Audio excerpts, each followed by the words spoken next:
Hello everyone, Shri IAS academy में आपका स्वागत है। जैसा कि आप जानते हैं कि श्री आईएएस एकेडमी ने आंसर राइटिंग की सीरीज को स्टार्ट किया था, जिसके अंतर्गत हमने पार्ट 18 कवर कर लिए हैं। ये हमारा पार्ट 19 है। इसके अंतर्गत हम देखेंगे कि आपके द्वारा हमारे टेलीग्राम चैनल पर किस प्रकार का प्रश्न भेजा गया, आपने उसे किस तरीके से लिखा और वास्तव में उसे किस तरीके से लिखना चाहिए था। तो चलिए शुरू करते हैं। जैसा कि आप देख रहे हैं कि ये प्रश्न हमारे सामने है, तो सबसे पहले हम क्या करेंगे, इनके प्रश्न को पढ़ेंगे, इनके आंसर को पढ़ेंगे और इसके बाद देखेंगे कि इन्होंने क्या क्या कमियां की हैं और वो सुझाव कौन से हैं जिसके माध्यम से अपना उत्तर अच्छा कर सकते हैं। तो चलिए, प्रश्न है इनका, अलाउद्दीन खिलजी के कृषि तथा आर्थिक सुधारों का आलोचनात्मक मूल्यांकन कीजिए। इससे सल्तनत किस प्रकार से सुदृढ़ हुई। 20 नंबर का प्रश्न 2011 में पूछा गया। उत्तर इन्होंने क्या लिखा है, इन्होंने लिखा है अलाउद्दीन खिलजी एक सचेत साम्राज्यवादी था जो ये जानता था कि बिना राजस्व सुदृढ़ीकरण के क्षेत्रीय विस्तार लाभदायक नहीं होगा। इसलिए वह एक तरफा क्षेत्र का विस्तार करता है तो दूसरी तरफ राजस्व को सुदृढ़ीकरण करने के लिए कृषि एवं आर्थिक सुधार भी करता है। कृषि सुधार के तहत उसने भूमि की पैमाइश कराया, राजस्व का बंदोबस्त कृषकों के साथ किया जो कि रैयतवाड़ी पद्धति के समान था। विशेषाधिकार प्राप्त वर्ग खूत मुकद्दम चौधरी के विशेषाधिकारों को समाप्त कर दिया। इससे किसानों को राहत मिला। अलाउद्दीन खिलजी ने सारे भूमि अनुदान, मिल्क, वक्फ, इनाम और इदारस्त को वापस लेकर खालसा भूमि का विस्तार किया।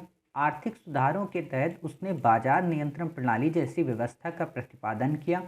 इसके तहत विस्तृत नियम बनाए गए, जैसे मंडी अर्थात गल्ला बाजार। ये बाजार सामान्यतः अनाज और अन्य रोजमर्रा की वस्तुओं को बाजार था। सराय ए अदल यह निर्मित वस्तुओं तथा बाहर के प्रदेशों से आने वाले माल का बाजार था। तीसरा घोड़ों, दासों और मवेशियों का बाजार। इन तीनों बाजारों पर 4 सामान्य नियम लागू होते थे। वस्तु एवं किस्म के अनुसार मूल्य का निश्चय, व्यापारियों और पूंजीपतियों का बहिष्कार, दलालों पर कठोर नियंत्रण और सुल्तान द्वारा बार बार जांच पड़ताल। अलाउद्दीन खिलजी के कृषि एवं आर्थिक सुधार उसके राजस्व नीति एवं सैन्य नीति से प्रेरित थे, जो उसके साम्राज्यवादी महत्वाकांक्षा को पूर्ण करने में सहायक सिद्ध हुआ।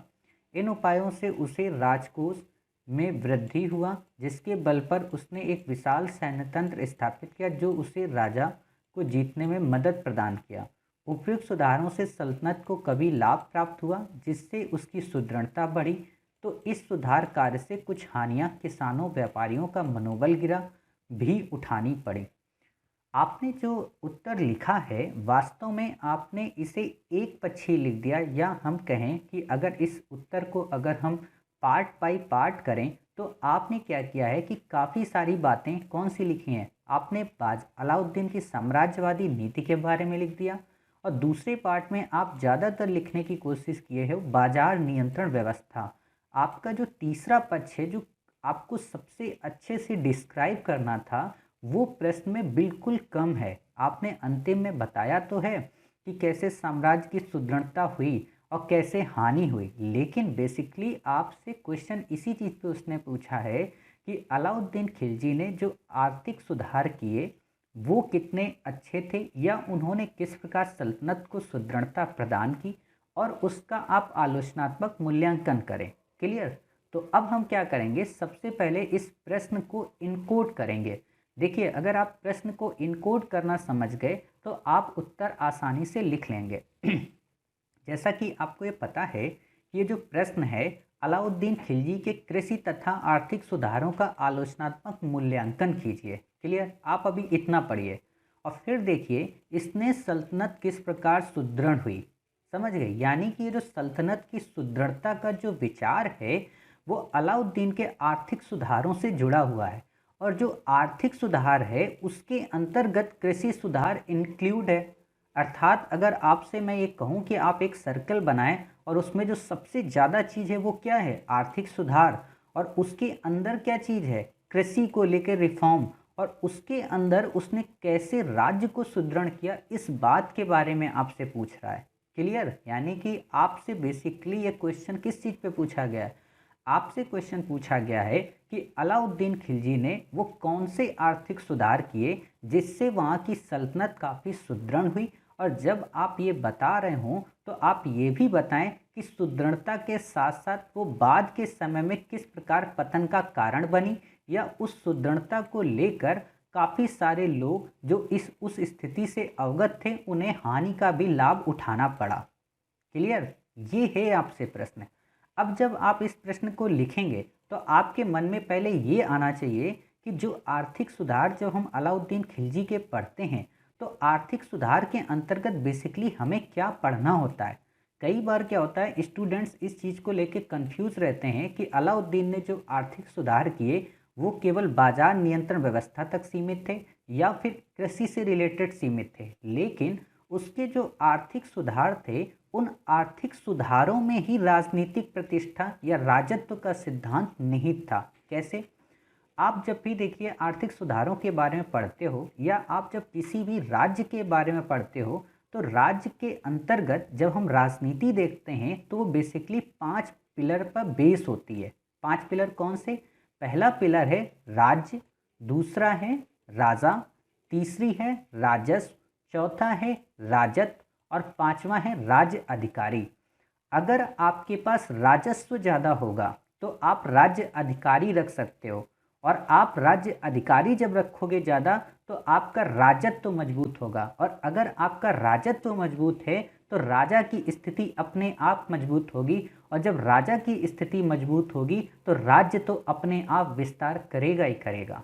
समझ गए? यानी कि राजत्व एक बेस है उस काल की राजनीति को एक दिशा देने के लिए। क्लियर? अब राजत्व को बढ़ावा देने के लिए राजस्व को बढ़ावा देने के लिए अलाउद्दीन खिलजी ने क्या क्या किया, अब आप समझिए। आप जब राजस्व सुधार के बारे में अलाउद्दीन खिलजी के पढ़ते हो तो आप देखते हो कि उसने 2 प्रकार से राजस्व सुधार किए। पहला उसने क्या किया, उसने कई सारे रिफॉर्म किए, चाहे वो एग्रीकल्चर को लेकर हों, चाहे बाजार नियंत्रण प्रणाली को लेकर हों। ठीक है। दूसरा उसने क्या किया कि जो राजस्व की वसूली थी उसको प्रमोट किया। अब राजस्व की जब वो वसूली करता है तो आप देखोगे कि उसी में वो एग्रीकल्चर में टैक्स लगाता है 50% के आसपास, और आप उसी में देखोगे वो क्या करता है कि जो भूमि लोगों को अनुदान के रूप में मिली हुई थी उस अनुदान की भूमि को रद्द कर देता है और वो सारी की सारी भूमि खालसा भूमि में तब्दील कर देता है। खालसा भूमि का मतलब ये होता है कि उसमें राज्य का नियंत्रण होगा, या उस भूमि से जो भी आय होगी, जो भी इनकम होगी वो राज्य को प्राप्त होगी। जैसे कि आप में से कई सारे लोग अलग अलग स्टेट से होंगे तो आपके यहाँ कई सारी भूमि ऐसी होती है जो भारत सरकार की होती है या उस स्टेट की होती है या फिर वहाँ की लोकल पंचायत्स की होती है, और उस पर जो भी रेवेन्यू जनरेट होता है वो वहाँ की पंचायत को मिलता है या वहाँ की म्यूनसिपैलिटीज़ को मिलता है या फिर वहाँ की स्टेट गवर्नमेंट या सेंट्रल गवर्नमेंट को मिलता है। क्लियर? आप उस पर अपने पास से कोई प्राइवेट इंडिविजुअल वर्क करके वहाँ से रेवेन्यू नहीं कमा सकते हो। ठीक, तो उसी तरीके से अलाउद्दीन खिलजी ने खालसा भूमि का विस्तार किया। अब जब खालसा भूमि का उसने विस्तार कर दिया तो अब आप बताइए राज्य की इनकम अपने आप बढ़ जाएगी कि नहीं बढ़ेगी? तो इस तरीके से उसने राज्य की इनकम बढ़ाई। और पहला तरीका क्या था कि उसने जो टैक्स था, जो लगान था, उसकी दर को बढ़ा दिया। क्लियर? तीसरा उसने काम क्या किया कि जो खुम्स वगैरह, खुम्स का मतलब ये होता है कि जब ये लोग सैन्य अभियान करते थे अलाउद्दीन खिलजी के पहले के जितने भी शासक, तो सेना के जो लोग होते थे उन्हें 4/5 हिस्सा मिलता था और राज्य को 1/5 हिस्सा मिलता था। लेकिन इसने उस व्यवस्था को ही उलट दिया। इसने क्या किया कि 4/5 राज्य रखेगा और 1/5 अब सैनिक रखेंगे, अर्थात उनके पैसे में या उनकी हिस्सेदारी में कमी कर दी। अब जब उनकी हिस्सेदारी में उसने कमी कर दी तो इकोनॉमी या जो राजस्व था अलाउद्दीन खिलजी के साम्राज्य का वो तो बढ़ जाएगा। क्लियर? फिर आप देखोगे उसने क्या किया, उसने ये सोचा कि राजस्व हमारा सबसे ज़्यादा सेना पे खर्च होता है, तो क्यों ना सेना जो हमारे पास है इसको बड़ा रखना ही रखना है। तो सेना बड़ी हो और सेना पे राजस्व भी कम से कम खर्च हो। इसके लिए उसने क्या किया कि सेना में कैंटीन व्यवस्था की शुरुआत की। कैंटीन व्यवस्था जैसे कि आजकल आप देखोगे इंडियन आर्मी या पुलिस वगैरह में कैंटीन की सुविधा उपलब्ध होती है ताकि जो एम्प्लॉय होते हैं या जो सिपाही होते हैं उनको कम से कम दाम में चीज़ें मिलें, और वो गवर्नमेंट को इस बात के लिए फोर्स ना करें कि आप हमारी पेमेंट बढ़ाएं। इसी चीज़ को उसने अपनाया, जिसे उस समय उसे बाजार नियंत्रण प्रणाली के नाम से जाना गया।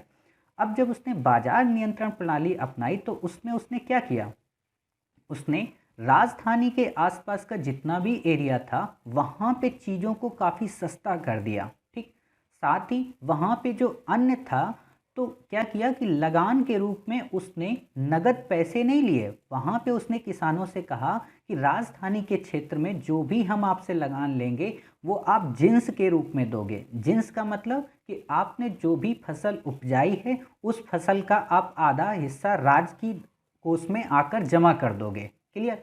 अब जब राजकीय कोष में आकर कोई किसान जमा करेगा अपनी फसल, तो अब ये जरूरी हो जाता है कि उसका निरीक्षण अच्छे से हो, यानी कि उस व्यवस्था में किसी प्रकार का घोटाला ना हो, या अधिकारी किसी भी प्रकार का घपला या काले बाजारी या मुनाफाखोरी ना करें। इसके लिए उसने कई सारे अधिकारियों का गठन कर दिया, चाहे वो सेना की नियुक्ति हो, चाहे वो मुस्तखराज की नियुक्ति हो, ऐसी उसने नियुक्ति कर दी। कहने का मतलब कि उसने अपनी इकोनॉमी को इस प्रकार से कंट्रोल किया कि उसकी पॉलिटी मजबूत रहे। क्लियर। तो आप देखोगे कि उसने जब ऐसी व्यवस्था अपनाई तो हुआ क्या कि जो सेना के लोग थे उनको जब वस्तुएं सस्ती मिली तो उन्होंने कम दाम लेना शुरू कर दिया, और कम दाम पे उसने एक बहुत बड़ी सेना को रख लिया।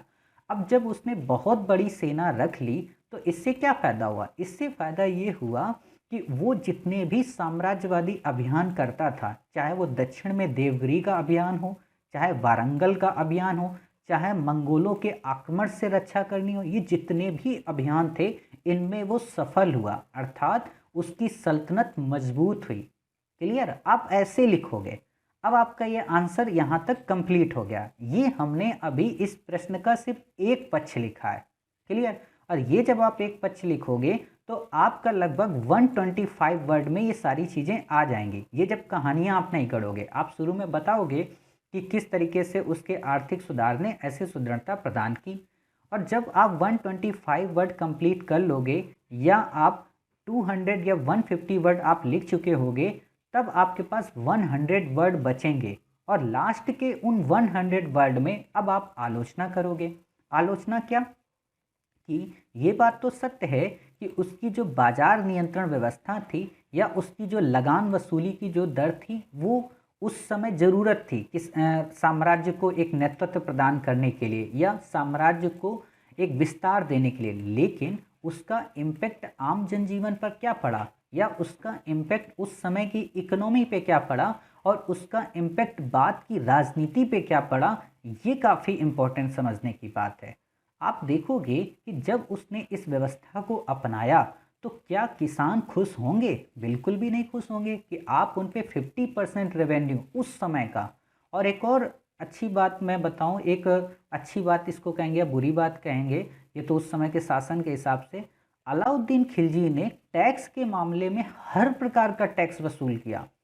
मतलब उसने जहाँ से संभव हो सकता था कर लगाना वहाँ पे उसने कर लगाया। उसने जो चारागाह की ज़मीन होती थी उस पे टैक्स लगा दिया, जो कृषक घरों में रहते थे जिनका खुद की जगह होती थी उस मकान पे उसने होम टैक्स लगा दिया, जो व्यापारी व्यापार करते थे और सीमा शुल्क की तरह जाते थे यानी कि टोल टैक्स या चुंगी कर वो लगा दिया, यहाँ तक कि जो लोग थोड़ा अच्छी इनकम करते थे उस पर भी इनकम टैक्स उसने लगा दिया। कहने का मतलब उसका एक ही उद्देश्य था कि कोई व्यक्ति अगर थोड़ा भी पैसा कमा रहा है तो उसके ऊपर टैक्स लगा दो। क्यों? क्योंकि वो इतना पैसा क्यों कमाएगा? क्योंकि राज्य को इस समय ज़रूरत है। राज्य की ज़रूरतों को पूरा करने के लिए और साम्राज्यवादी महत्वाकांक्षा को यथावत रूप देने के लिए उसने अपनी प्रजा को इतना नाराज़ कर दिया कि समय आते जब युग बदला तो इसकी इस व्यवस्था को किसी भी शासक ने नहीं अपनाया। क्लियर। आप देखोगे साथ ही कि इसके टाइम पीरियड पे क्या हुआ कि जब ये जीन्स के माध्यम से अनाज लेने लगा तो जो पास के किसान होते थे, जो दूर के किसान होते थे, वो क्या करते थे, अपनी फसल आके राजधानी में तो बेच देते थे। राजधानी में ऐसा नहीं होता था कि इनसे एक अच्छे दाम इनको मिलते थे, बिल्कुल भी नहीं। उनको भी जो दाम दिया जाता था वो फिक्स होता था कि इस नियत दाम पे, इस नियत टाइम पीरियड पे और इतनी मात्रा में आप इस बाजार पे और इस व्यक्ति को ही आके अपना अनाज बेचोगे। कहने का मतलब जो प्रॉफिट और लॉस का जो सिस्टम था या मांग और पूर्ति की जो विचारधारा थी इकोनॉमी की, इसने उसको पूरी तरह से समाप्त कर दिया। और जब मांग और पूर्ति का पूरा कॉन्सेप्ट ही खत्म हो गया तो इकोनॉमी अपने आप खोखली हो गई। ये बात अलग है कि पॉलिटी उस समय की सुदृढ़ थी, लेकिन अब आप फिर से वही बात याद करिए जो मैंने आपको स्टार्टिंग में बताई कि पॉलिटी तो स्ट्रांग तभी होती है ना जब हमारे पास रेवेन्यू के काफ़ी अच्छे सोर्स होते हैं। रेवेन्यू के सोर्स आपके पास कुछ समय तक अगर बने हैं और कुछ समय तक आपकी पॉलिटी को अगर उन्होंने सुदृढ़ता प्रदान कर दी है तो वो सुदृढ़ता चिरकालिक थोड़ा ना हो सकती है। कहने का मतलब वो भविष्य तक के लिए यथावत थोड़ा ना बनी रह सकती है। तो यही हुआ कि इसके बाद के टाइम पीरियड में जो शासक हुए उनके टाइम पीरियड पर राजनीति काफ़ी पतन की ओर चली गई और इकोनॉमी काफ़ी पतन की ओर चली गई। क्यों? क्योंकि जो व्यापारी थे वो काफ़ी उनका मनोबल डाउन हो गया। क्यों? क्योंकि उनको प्रॉफिट जब नहीं मिलता है तो कोई व्यक्ति क्यों उपज करेगा। क्लियर? तो इस चीज़ से काफ़ी ज़्यादा प्रॉब्लम्स क्रिएट हुई बाद के शासनकाल में। तो आप जब अपना निष्कर्ष लिखोगे तो ये बताओगे कि उस समय तो सुदृढ़ सल्तनत हुई थी, लेकिन बाद के काल में जो इकोनॉमी थी वो खोखली होने के कारण राजनीति की सुदृढ़ता मात्र अप्रासंगिक रह गई। क्लियर? जिसका बाद के काल के शासकों ने बाजार नियंत्रण व्यवस्था नहीं अपनाई, आप उसका इम्पैक्ट देख सकते हो। और आप यहाँ पे एक दो फैक्ट भी डाल सकते हो कि अलाउद्दीन की आर्थिक नीति के बारे में जो हमें जानकारी मिलती है वो बरनी की तारीख फिरोज शाही के द्वारा मिलती है, जो जिसने पुस्तक लिखी थी इसके टाइम पीरियड पे। हालांकि वो काफ़ी विश्वसनीय मानी जाती है, लेकिन बरनी को लेकर भी कई सारे हिस्टोरियन आलोचना करते हैं, वो में नहीं करना है। लेकिन आप जब तथ्य लिख देते हो कि हाँ इसके माध्यम से हमें ये जानकारी मिलती है तो आपको 1 नंबर 1.5 नंबर एक्स्ट्रा मिल जाता है। क्लियर?